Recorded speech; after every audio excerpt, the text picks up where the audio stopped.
Hello दोस्तों, welcome to back my channel. आज हम फिर से मिलेंगे एक न्यू टॉपिक के साथ। अब एंड और टॉपिक इज पीईएम। पीईएम एक ऐसा टॉपिक है जो बहुत सारे फर्स्ट ईयर से लेके फोर्थ ईयर तक के जितने भी सब्जेक्ट उनमें से आधे 7-8 सब्जेक्ट में लगभग पूछा जाता है किसी भी तरीके से।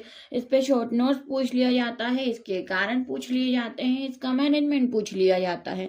ये एक ऐसा टॉपिक है जिसको अगर आप एक बार मेरे इस चैनल से आज अच्छे से स्टडी कर लेंगे तो मैं आपको गारंटी देती हूँ कि आपको कहीं से इसको सर्च नहीं करना पड़ेगा, ना किसी चैट जीपीटी से ना गूगल से, कहीं से इसको सर्च करने की कोई जरूरत नहीं पड़ेगी। बस एक वीडियो को आप स्टार्टिंग से एंड तक देखिए और इस चैनल को सब्सक्राइब कीजिए ताकि कोई जो न्यू वीडियो बनाने वाली हूँ, जो न्यू टॉपिक स्टडी करने वाली हूँ, वो आपके पास सबसे पहले पहुंचे। तो हम आज स्टडी करने जा रहे हैं प्रोटीन, एनर्जी, माल न्यूट्रिशन। उससे पहले मैं आप लोगों को ये बता दूं कि आप मेरे चैनल को सब्सक्राइब कीजिए और अगर आपको भी मेरी तरह नोट्स लिखना बिल्कुल पसंद नहीं है तो और आप चाहते हैं कि आपको यूट्यूब से ही लिखा हुआ कंटेंट मिल जाए तो मुझे व्हाट्सएप नंबर पर मैसेज कीजिए। मैं आपको लिखा हुआ सेम यही नोट्स एक्सप्लेन यहाँ करूंगी और वहां आपको लिखा हुआ सेम यही content PDF page bye page भेज दूंगी। इस पेज नंबर लगा हुआ नोट्स आपको व्हाट्सएप पे लिखा हुआ मिल जाएगा अगर आप ये चाहते हैं। लेकिन उसके लिए आपको पहले मेरे चैनल को सब्सक्राइब करना पड़ेगा। बेल आइकन के बटन को प्रेस कीजिए और चैनल को सब्सक्राइब कीजिए, लाइक कीजिए और शेयर कीजिए, तभी आपको वहां से नोट्स मिलेगा। उसके लिए पहले आप चैनल को सब्सक्राइब कीजिए और इस टॉपिक को यहाँ से मेरे साथ स्टडी कीजिए। हम देखते हैं कि पीएम होता क्या है, उसका कारण क्या होता है, डेफिनेशन क्या और अगर इस पे शॉर्ट नोट्स पूछा जाए तभी भी आपको यही चीजें लिखनी है जो उसने डायरेक्ट क्वेश्चन देके पूछ ली है। तो एक टॉपिक को एक तरीके से पढ़िए और कई तरीके से एग्जाम में कॉपी कर सकते हैं। नकल के लिए भी अकल चाहिए, तो आप लोग एक टॉपिक को एक तरीके से पढ़ के बहुत सारे तरीके से एग्जाम में डील कर सकते हो और ये टॉपिक दूसरे सब्जेक्टों में भी पूछा जाता है। चलिए बात को यही खत्म करते हैं और बढ़ते हैं अपने टॉपिक की तरफ। प्रोटीन, इसका डेफिनेशन देख लेते हैं। प्रोटीन, एनर्जी, माल न्यूट्रिशन पीईएम में भी पूछा जाता है, तो आपको कंफ्यूज नहीं होना है। प्रोटीन, एनर्जी, माल न्यूट्रिशन एक ऐसा न्यूट्रिशनल डिसऑर्डर है जो कैसे अकर होता है when the body does not get protein energy में आएगा calories according to its need. अगर बॉडी को उसकी नीड के अकॉर्डिंग प्रोटीन और कैलोरी नहीं मिल रही है तो बॉडी हमारी बच्चों की वीक पड़ जाती है। हमारी नहीं, ज्यादा ये बच्चों में देखने को मिलता है छोटी एज में, और फिर वो बच्चे बड़े होते होते भी बहुत सारे वैसे ही रह जाते हैं और बहुत सारे रिकवर हो जाते हैं। तो प्रोटीन, एनर्जी, माल न्यूट्रिशन एक न्यूट्रिशनल डिसऑर्डर है that occur when the body does not get proper protein energy according to its need. और एक डेफिनेशन नहीं लिखना है आपको, नेक्स्ट डेफिनेशन लिखना है। बहुत सारे वीडियो में मैं बोल चुकी हूँ कि एक डेफिनेशन अगर आप समझ गए तो नेक्स्ट आप खुद बना सकते हैं। जैसे प्रोटीन, एनर्जी, माल न्यूट्रिशन एक स्टेट है डेफिशिएंसी का और both protein and calories that can leading underweight, wasting and stunt growth among children. ये बच्चों में ग्रोथ को स्टंट कर देता है, अंडरवेट करता है और उनकी मसल्स को वेस्ट करने लगता है। इसी को कहते हैं पीईएम। टाइप ऑफ पीएम देख लेते हैं। टाइप में पीएम के टाइप होते हैं marasmus, kwashiorkor and kwashiorkor, marasmus. अब हम मेरास्मस देखते हैं। सबसे पहले उसने यहाँ टाइप ही पूछा है। आप टाइप के बाद उस सारे टाइप के साइन सिम्टम कॉमन में लिख सकते हैं क्योंकि इसका कोई अलग से क्वेश्चन नहीं आएगा। अगर आपको पीएम आएगा तो क्वेश्चन साथ में आएगा, तो आपको बहुत ज्यादा डिटेल में इसके टाइप पढ़ने की जरूरत नहीं है। तो हम पहला टाइप देखते हैं marasmus, caused by severe deficiency of calories. Marasmus और क्वाशियोरकर में यही फर्क होता है कि मेरास्मस मतलब deficiency of calories, and kwashiorkor में प्रोटीन की डेफिशिएंसी होती है। तो मेरास्मस में मसल्स वेस्ट होने लगती है कैलोरी की डेफिशिएंसी के कारण। Marasmus caused by severe deficiency of calories, no muscles no fat. इसमें मसल्स और फैट दोनों ही की डेफिशिएंसी हो जाती है और कमजोर होने लगता है, और body become thin, very thin and weak, पतली हो जाती है और वीक हो जाती है। Child look like skin and bones, बच्चों में स्किन्स और बोन के अलावा कुछ नहीं दिखता है, क्योंकि मसल्स और फैट तो उनका पूरा खत्म हो चुका होता है। नो स्वेलिंग, इसमें स्वेलिंग नहीं होती है, एडिमा नहीं होता है। ये चीज क्वाशियोरकर में देखने को मिलेगा आपको, क्योंकि क्वाशियोरकर में प्रोटीन की कमी हो जाती है, जिससे एनीमिया बढ़ता है, बॉडी में फ्लूइड अकोमोडेशन होने लगता है, बेबी फूला फूला दिखता है और फैटी फैटी दिखने लगता है, और इसमें फैट की कमी होती है। ये दोनों एक दूसरे से थोड़ा सा ऑपोजिट है, लेकिन इनके साइन सिम्टम थोड़े मिलते जुलते हैं। बढ़ते हैं क्वाशियोरकर की तरफ।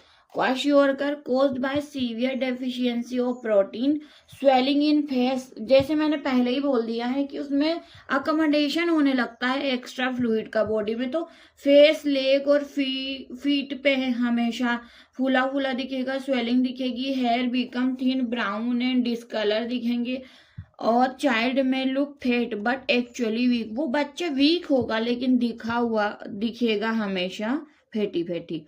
अब मेरास्मिक क्वाशियोरकर क्या है, जब इसके वर्ड से क्लियर हो रहा है कि ये दोनों को मिला के बनाया गया है। जैसे मेरास्मस, क्वाशियोरकर में फेट रहता है और मेरास्मस में फेट और मसल्स वेस्ट होने लगते हैं। तो ये दोनों तो आप समझ ही गए होंगे। और अब इसमें दोनों चीजों की combination of marasmus and kwashiorkor, severe wasting भी होगी, क्योंकि मेरास्मस में तो वास्टिंग होती है और एडीमिया किसमें होता है, क्वाशियोरकर में।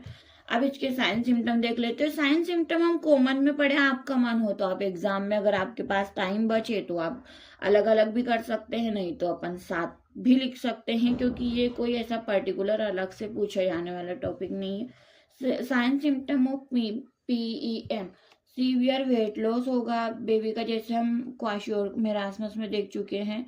Kwashiorkor weakness and low energy, thin body, swelling in face, feet, leg, dry rough skin हो जाएगी, हेयर चेंजेस दिखने लगेंगे। जब बॉडी का पानी सूखने लगेगा, उसका फैट सोखने लगेगा, तो स्किन रफ दिखेगी, हेयर चेंजेस दिखेंगे, loss of appetite, irritability, frequent infection, anaemia आपको देखने को मिलेगा क्वाशियोरकर, और इन सब चीजों से डिले होगा उसका डेवलपमेंट। अब हम देखते हैं कोजेस ऑफ PEM। ये एग्जाम में 5 मार्क्स में पूछा गया था।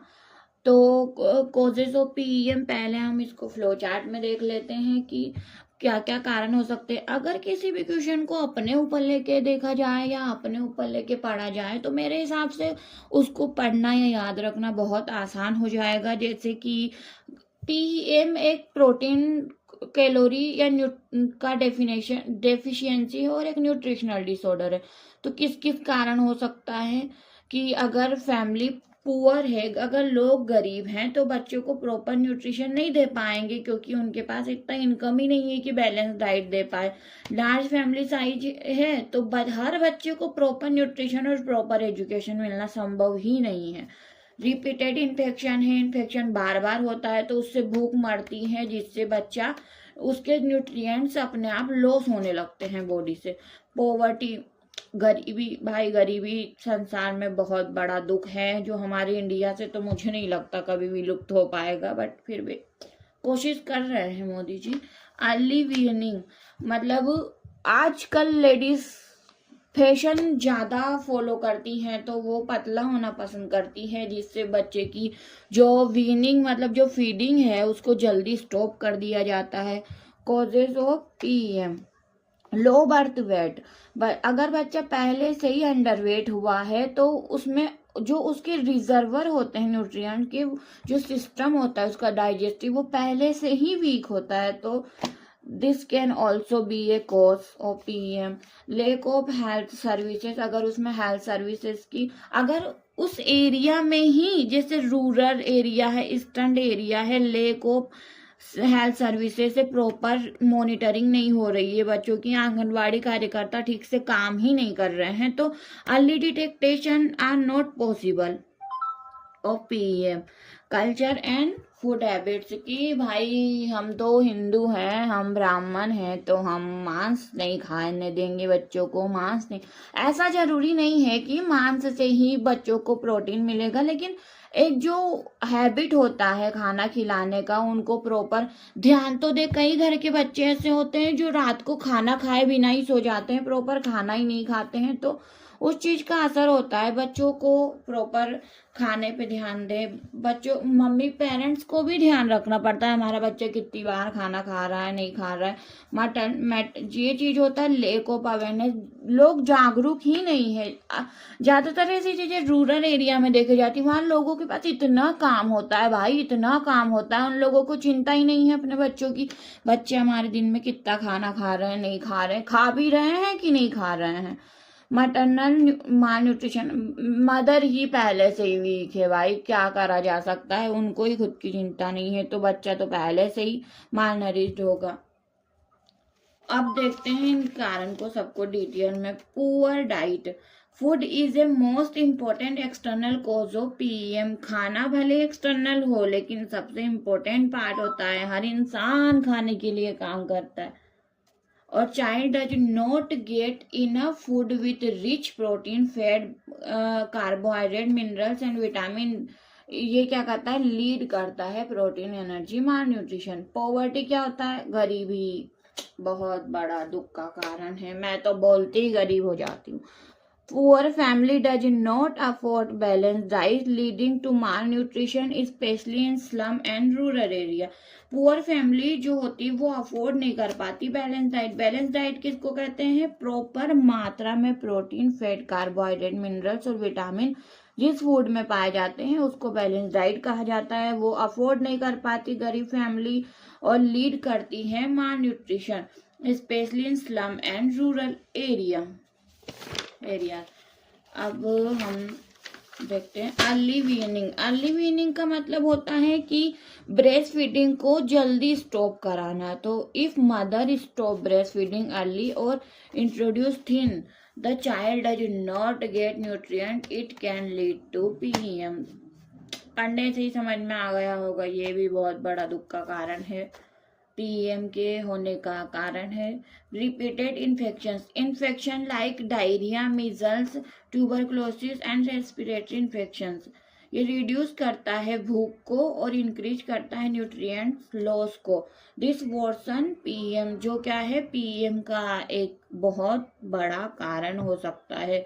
बच्चे में डायरिया हो जाता है, डायरेक्ट डाइजेस्टिव सिस्टम अफेक्ट होता है एंड उसके सारे न्यूट्रिएंट्स खत्म होने लगते हैं, बेबी ठीक से खाना नहीं खा पाता, बेबी का भूख मरने लगता है। और अगर ये चीज लंबे समय तक ट्रीट ना की जाए तो ये पीएम का बहुत बड़ा कारण बन सकती। मीजल्स, ट्यूबरक्लोसिस, रिपीटेड इन्फेक्शन मतलब के लिए। लार्ज फैमिली साइज, अगर फैमिली साइज बहुत बड़ी है उनके, कहने वाली बात है, एक अनार 100 बीमार। हर बच्चे को प्रॉपर खाना ही नहीं मिल रहा है, तो प्रॉपर बैलेंस डाइट नहीं मिल पा रहा, चलो बैलेंस डाइट को छोड़ो, प्रॉपर न्यूट्रिशन ही नहीं मिल पा रहा है, तो ये एक कारण क्यों बनेगा ना पीएम का। This can also be a cause of PM. Low birth weight, if baby पहले से ही बोर्न हुआ है अंडरवेट के साथ, तो they are already have poor reservoirs of nutrients. If not given proper care they easily develop. अगर ऐसे बच्चों पे प्रॉपर ध्यान ना दिया जाए, केयर ना दिया जाए, तो ये इजीली डेवलप करते हैं पीएम को।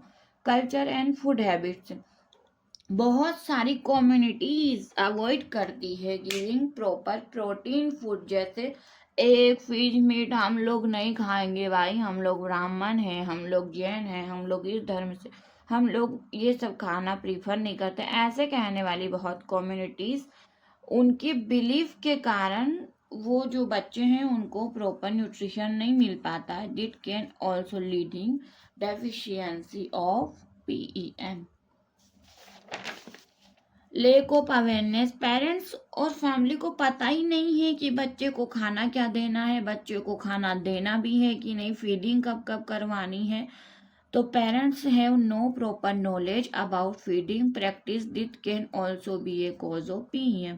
Lake of health services, anganwadi कार्यकर्ता सोए हुए हैं, काम ही नहीं कर रहे हैं, उनको मतलब ही नहीं है कि हमारी जिम्मेदारियां क्या हैं। If immunization, regular monitoring and health checkup are not available, malnutrition is not detected easily early detect नहीं किया जा सकता है क्योंकि चेकअप ही नहीं हो रहे हैं, तो पता कैसे चलेगा किस घर में किस बच्चे को कैसी कंडीशन है। प्रिवेंटिव मेजर्स आर मिस्ड हैं पहले से। Maternal health, if mother are malnourish, माँ ही पहले से माल नरिश्ड है ड्यूरिंग प्रेगनेंसी और लैक्टेशन, तो baby is weak and milk production is low, जिससे बच्चा खुद में ही PEM को डेवलप कर लेगा। अदर फैक्टर देखें तो प्रीटर्म बेबी अपने टाइम से पहले ही आ गया है, लो सोशो इकोनॉमिकल स्टेटस है और सैनिटेशन और हाइजीन पे बिल्कुल ध्यान नहीं है, जिससे इतना इन्फेक्शन हो रहा है कि बच्चा ठीक ही नहीं हो पा रहा। अब हम इसके मैनेजमेंट देखते हैं। मेरा ऐसा मानना है कि अगर मैं खुद यही करती हूँ एग्ज़ाम में, क्योंकि मैं खुद एक BSc नर्सिंग स्टूडेंट हूँ, तो मेरा एक ट्रिक है कि अगर मेरे को कॉजेज और साइन सिम्टम समझ में आ गए हैं तो मैं मैनेजमेंट किसी भी टॉपिक का खुद से ही बना सकती हूँ, और आप भी ये कर सकते हैं।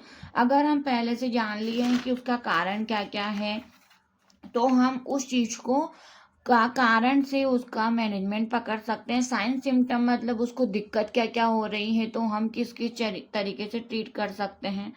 अब हम देखते हैं इसका मैनेज